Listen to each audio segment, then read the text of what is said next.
Baik, sebelumnya Assalamualaikum warahmatullahi wabarakatuh. Perkenalkan, nama saya Rizka Mulyani dengan NPM 21411044, kelas manajemen 21 gabungan prodi manajemen. Di sini saya akan menjelaskan tentang akuntansi manajemen lingkungan. Akuntansi manajemen lingkungan, strategi untuk menunjang keberlangsungan di hidup perusahaan. Apa sih akuntansi manajemen lingkungan dalam strategi untuk menunjang keberlangsungan hidup perusahaan? Akuntansi manajemen lingkungan dalam strategi untuk menunjang keberlangsungan hidup perusahaan. Gerakan dan dorongan bagi perusahaan untuk mengimplementasikan akuntansi manajemen lingkungan semakin gencar dilakukan.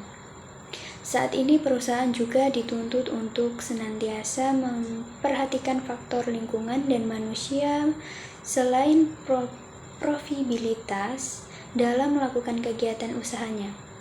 Apa itu akuntansi manajemen lingkungan? Apakah perusahaan Anda sudah mulai mengimplementasikan?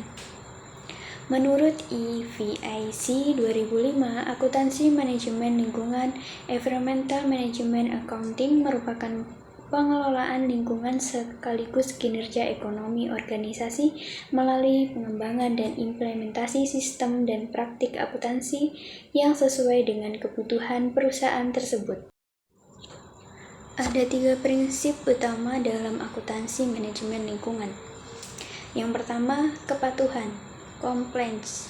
Dalam hal ini, akuntansi manajemen lingkungan harus dapat memberikan informasi mengenai kepatuhan perusahaan terhadap peraturan-peraturan yang terkait dengan lingkungan, baik yang dibuat sendiri oleh perusahaan maupun yang dibuat oleh pemerintah. Yang kedua, ramah lingkungan, ESO-friendly. Dalam hal ini, akuntansi manajemen lingkungan harus dapat melakukan pengawasan terhadap efisiensi penggunaan SDA dan sumber energi lain, dampak terhadap lingkungan, dan biaya-biaya yang dikeluarkan oleh perusahaan. Yang ketiga, posisi strategis, strategic positioning. Dalam hal ini, perusahaan harus membuat program-program yang terkait dengan lingkungan untuk mencapai tujuan jangka panjang perusahaan. Akuntansi manajemen lingkungan harus dapat mengawasi apakah biaya-biaya yang dikeluarkan dapat mencapai tujuan tersebut. Perusahaan dapat menerapkan prinsip tersebut dalam bentuk pengelolaan dan pengendalian biaya lingkungan.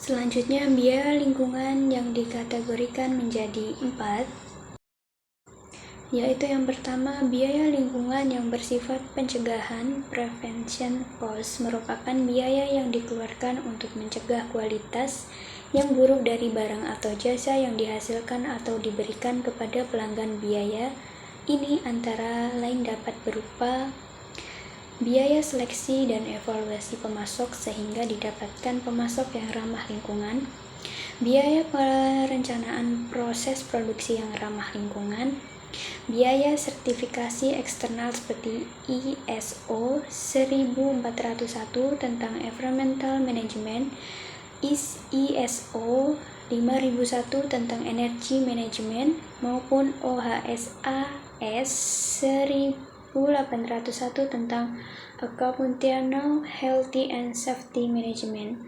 biaya perencanaan produk yang ramah lingkungan.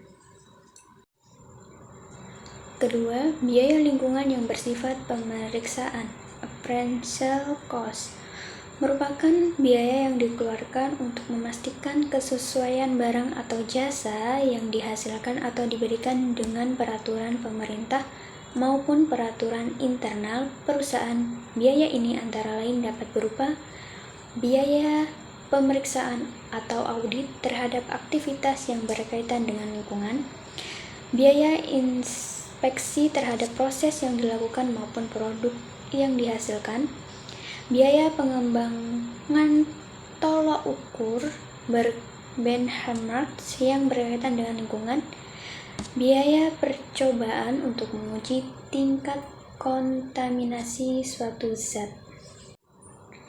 Selanjutnya yang ketiga, biaya lingkungan karena kegagalan internal failure cost merupakan biaya yang muncul karena perusahaan menghasilkan elemen-elemen yang dapat merusak lingkungan namun dapat dikendalikan oleh perusahaan sehingga tidak mencemari lingkungan.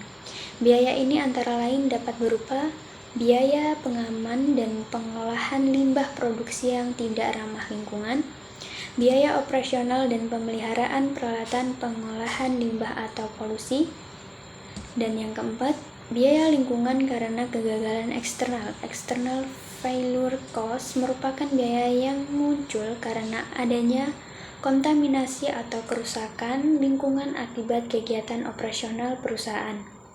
Biaya ini antara lain dapat berupa biaya pembersihan danau atau sungai yang tercemar.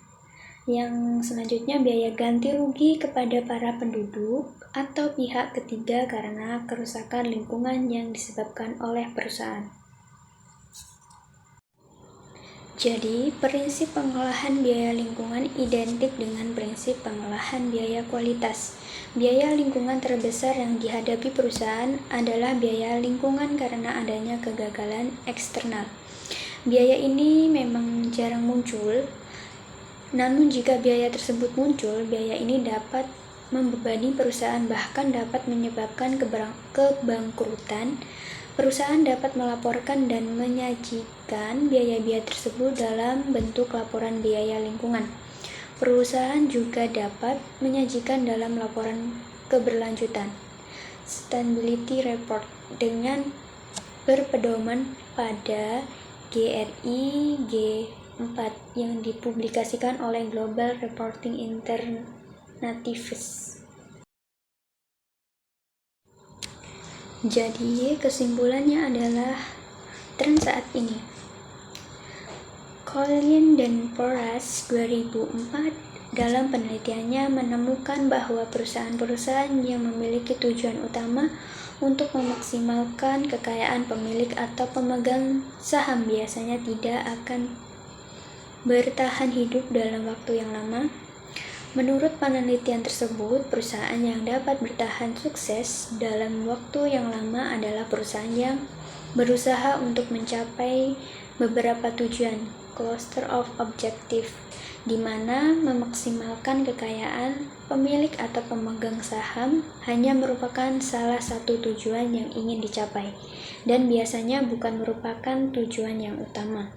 Oleh karena itu, pelaporan yang hanya memfokuskan pada kinerja keuangan dianggap tidak cukup, sehingga perusahaan diharapkan dapat mengimplementasikan kerangka triple bottom accounting yang berorientasi pada people atau orang, planet atau lingkungan, dan profit keuntungan.